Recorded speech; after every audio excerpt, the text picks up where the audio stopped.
उद्धव ठाकरे समर्थकांवर गंभीर आरोप करण्यात आलेले आहेत। उमेदवारीसाठी शरीर सुखाची मागणी केल्याचा आरोप करण्यात आलाय। गौतम चाबुकस्वार यांच्यावर सुषमा शेलार यांनी हे गंभीर आरोप केलेत।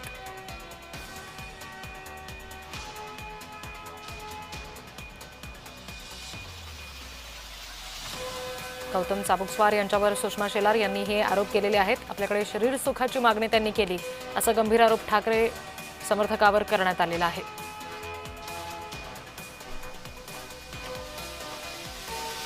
जर तुला पक्षाची तिकीट हवी असेल तर तुला माझं जे काय असेल त्या ऑफरनुसार तुला जर माझा शब्द त्यांचा हाच होता, तुला कॉम्प्रोमाइज करावं लागेल।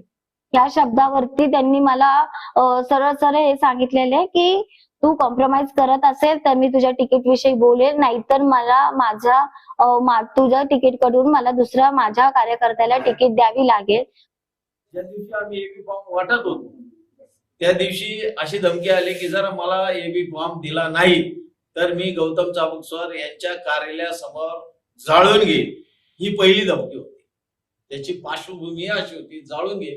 आणि हे आमच्या सगळ्या नेते मंडळींना आम्ही सांगितलं अशा अशा प्रकारच्या धमकी येतात आणि त्या पद्धतीने आम्ही तो विषय संपवला होता तिथं। परंतु काल परत जे गलिच्छ आरोप माझ्यावर केले त्याच्या संदर्भात म्हणजे मलाही खूप वाईट वाटलं।